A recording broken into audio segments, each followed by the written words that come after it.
गुरु नानक देव जी अपने दोनों प्रिय भक्तों भाई मर्दाना जी और भाई बालाजी के साथ उस प्रभु परमात्मा के लिव में बैठे हुए थे। एक दिन मर्दाना जी ने कहा, हे गुरु जी, अरब देश कैसा है? गुरु जी कहने लगे, मर्दाना जी, क्या तुम्हारा मन अरब देश को देखने को चाहता है? यदि तुम्हें ऐसी इच्छा है तो हम तुम्हें वहां जरूर लेकर चलेंगे। बस इतना कहते ही गुरु जी अपने दोनों सेवकों को लेकर अरब देश में जा पहुंचे। भक्तजनों, उस देश का बादशाह उस समय लाजवर्द नाम का था।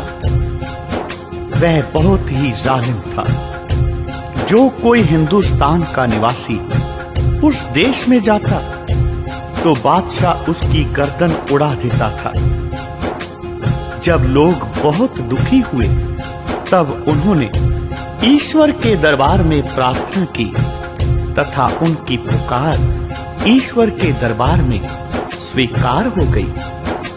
एक दिन गुरु नानक देव जी के प्रति आकाशवाणी हुई कि हे नानक, मैं तेरे ऊपर अति प्रसन्न हूं। मैं तुझे यह खलीता भेज रहा हूं। वह खलीता तो गुरु जी ने ले लिया।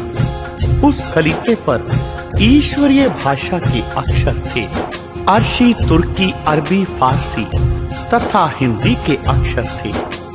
वह खलीता पहनकर गुरुजी उस नगर के बाहर जा बैठे। जब लोगों ने देखा तब बादशाह से कहा, हे जहांपनाह, बाहर एक संत बैठा है। उसके गले में चोला है। उस पर तो कुरान शरीफ के 30 पारे लिखे हुए हैं। तब बादशाह ने वजीर को कहा, तुम जाओ और उस फकीर के गले से वह खलीता उतार कर ले आओ। तब वजीर गुरुजी के पास आया और कहने लगा, हे साईं जी, यह खलीता उतार कर हमें दे दो, क्योंकि बादशाह का यही हुक्म है। यदि तुमने शाही हुक्म ना माना तो बादशाह तुमको दुख देगा। वजीर का संकेत पाकर नौकरों ने वह खलीता, चोला या जिसे कुर्ता कहा जाता है, वो उतारना चाहा, पर वह बदन से कौन उतार सकता था? वह नहीं उतरा। जब सभी ताकत लगाकर थक गए तब उन्होंने बादशाह से जाकर कहा, हे जहांपनाह, वह खलीता नहीं उतरता। तब बादशाह ने अति क्रोध के साथ कहा कि तुम उस हिंदू फकीर को दरिया में डुबो दो। बस वजीर ने अपने नौकरों को हुक्म दिया कि इस फकीर को दरिया में डुबो दिया जाए। तब नौकरों ने किया कि गुरुजी को बहते दरिया में डुबो दो। देखने वाले तमाशा देखते रहे, परंतु अचंभा यह था कि ना तो गले का कुर्ता ही भीगा और ना ही गुरुजी को जल ने स्पर्श किया। वरुण देवता ने गुरुजी को अपने हाथों पर उठा लिया तथा गुरुजी के चरणों पर नमस्कार किया। जब वरुण ने गुरुजी को आदर के साथ किनारे पर बैठा दिया तब सभी लोग अचंभे में आ गए। जब बादशाह ने यह सारी बात सुनी तब फिर महान क्रोध में आकर हुक्म दिया कि उस फकीर को आग में जला दो। वजीर ने गुरुजी के इर्द गिर्द लकड़ियां इकट्ठी करके आग लगा दी। उसी समय अग्निदेव ने गुरुजी के चरणों पर नमस्कार किया तथा आग में गुरुजी का कुछ भी बिगड़ने नहीं दिया। फिर देखने वाले लोग अत्यंत ही परेशान हो गए। बादशाह ने यह भी तमाम बात सुनी तो कहने लगे, यह फकीर कोई जादूगर है। इसे किसी पहाड़ के ऊपर से नीचे गिराकर खत्म कर दो। वजीर ने एक बहुत ऊंचे पहाड़ से गुरुजी को नीचे पटक दिया। पवन देवता ने गिरते हुए गुरुजी को अपने हाथों पर रख लिया तथा रंचक भी चोट नहीं लगी। एक फूलों के सुंदर मंच पर गुरुजी को सबने बैठे देखा। देखकर सभी लोग भयभीत हो गए। लोगों ने बादशाह को कहा कि वह साधु अभी तक जीवित है। तब बादशाह ने वजीर को बुलाकर कहा कि यह साधु कोई बहुत बड़ा जादूगर है। इसे कोई बड़ा सा गहरा गड्ढा खोदकर उसमें डालकर ऊपर मिट्टी पत्थर आदि डालकर दबा दो। वजीर ने वैसे ही किया। गुरुजी को एक गड्ढे में डालकर हजारों मनों के पत्थर आदि डाल दिए तथा फिर सभी अपने अपने घरों को आ गए। जब दूसरे दिन लोग उधर गए तब उन्होंने गुरुजी को वहीं आसन पर बैठे देखा। अनेक जो बुद्धिमान थे कहने लगे कि भाई, जिसका भगवान रक्षक हो उसको कौन मार सकता है। फिर लोगों ने बादशाह को गुरुजी का जिंदा निकलना बताया। तो फिर बादशाह ने वजीर को कहा कि उस फकीर को मेरे सामने पेश करो, उसकी ग्रीवा उतारी जाए। अब गुरुजी को बादशाह ने अपने सामने लाकर कत्ल करने का आदेश दे दिया। तब जो भी शस्त्र चलाते थे गुरुजी के ऊपर सिपाही, वह एक भी गुरुजी को आघात नहीं पहुंचाता था। बादशाह को अत्यंत क्रोध आ गया। फिर हुक्म दिया कि इसको सूली पर चढ़ा दिया जाए। जब जल्लाद उन्हें सूली पर चढ़ाने लगे तब वह सूली सब्ज हो गई, जैसे सूखा वृक्ष हरा हो जाता है। सभी लोग और वजीर हैरान हो गए, भयभीत हो गए। कहने लगे, हे खुदावंद, यह फकीर क्या भला है जो आग, पानी, पत्थर, शस्त्र और सूली आदि से भी नहीं मरता और ना ही इसके कंठ से कुर्ता ही उतरता है। यह क्या माजरा है। इधर जो बादशाह के दरबार में बुद्धिमान थे कहने लगे, हे जहांपनाह, यह फकीर तो कोई महापुरुष नजर आता है। ऐसा मालूम होता है परमात्मा ने फकीर का रूप धार लिया है, क्योंकि अग्नि, जल, पवन सभी इसकी आज्ञा को मानते हैं। हमें तो यह मालूम होता है कि यह साधु नहीं परमात्मा ही है, तुम्हारी परीक्षा लेने आया है।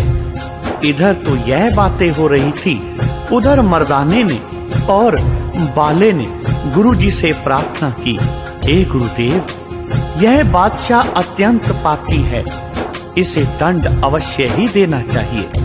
तब गुरुजी ने हंसकर उत्तर दिया, हे बाला और मर्दाना जी, जो कुछ प्यारे की इच्छा है वही हो रहा है। हमें तो उस परमेश्वर की आज्ञा है कि हम संसार को अच्छे मार्ग पर लगाएं। जैसी किसी की प्रकृति होती है वह वैसा ही कर्तव्य करता है, और जिसकी रक्षा ईश्वर करता है उसको कौन मारने वाला है। जो पुरुष जैसा कर्म करता है उसका फल वह परमात्मा वैसा ही देता है। हमारा किसी से कोई वैर विरोध नहीं है। जो पाप करेगा उसका उत्तरदायित्व उसी पर ही होगा। हे मर्दाना जी, तुम शांत रहो, जो कुछ होता है उसे देखते जाओ। भक्त जनों, मनुष्य की प्रकृति ही ऐसी है कि जब इससे कोई महान कुकर्म हो जाए तब स्वाभाविक इसे अपने कृत्य से गलानी होती है तथा पश्चाताप से जलने लग जाता है। बादशाह की आंख खुली तब वह नंगे पैर और कट में कपड़ा डाले तथा मुख में घास लेकर श्री गुरुजी के चरणों में उपस्थित हुआ तथा त्राहिमा के शब्द कहने लगा, हे महाराज, मैं अधम हूँ, पापी हूँ आप मुझे क्षमा कर दें। मैं बहुत बड़ा गुनहगार हूँ और आप बख्शनहार हैं। मुझ पर कृपा करो, मैं आपका दास हूँ। फिर कांपता कांपता बादशाह गुरुजी महाराज के चरणों पर गिर गया। फिर हाथ बांध कर कहने लगा, हे खुदा के रूप, हे फकीर, आप मेरे सहित मेरे देश को क्षमा कर दो। मेरे तो भय से प्राण सूख रहे हैं। आप दयालु हो, सभी कुछ आपके ही वश में है। फिर बहुमूल्य भेंट गुरुजी के आगे रखकर लाख प्रकार से प्रार्थना की और कहा कि आगे से जैसे आपकी आज्ञा होगी वैसे ही किया जाएगा। गुरुजी ने कृपा करके कहा, हे बादशाह, हम तब तेरे पर प्रसन्न होंगे जब तू यह प्रण करे कि मैं आगे से किसी मनुष्य को दुख नहीं दूंगा तथा पक्षपात को छोड़कर सदैव न्याय करूंगा, नेक रहूंगा। यदि तुमने प्रण करके फिर भी वैसा ही बुरा कर्तव्य रखा तो याद रखो, फिर तुमको भारी दोजख में डाल दिया जाएगा और फिर कभी तुम्हारे ऊपर कृपा नहीं की जाएगी। बादशाह कहने लगा, हे गुरुदेव, अब तो मुझ में एक तिनका भी तोड़ने की सामर्थ्य नहीं है। जैसे आप आज्ञा दोगे उसी प्रकार समस्त आयु भर करूंगा।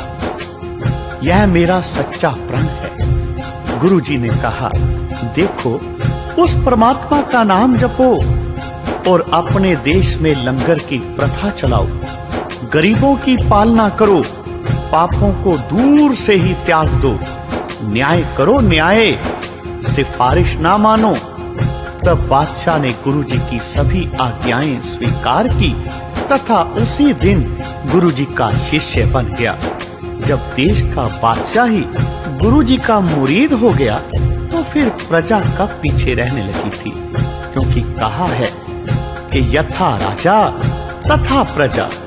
इस प्रमाण के अनुसार सभी जनता श्री गुरु नानक देव जी महाराज के शिष्य हो गई। अब गुरुजी कुछ दिन उस बादशाह के मेहमान रहकर फिर भ्रमण पर चले गए, क्योंकि संसार के लोगों को उस प्रभु परमात्मा के नाम का संदेश देना था। जो लोग जीवन के रास्ते से भटक चुके थे उन्हें सन्मार्ग पर लाना था। बोलो जी भाई जी, वाहे गुरु, वाहे गुरु, वाहे गुरु।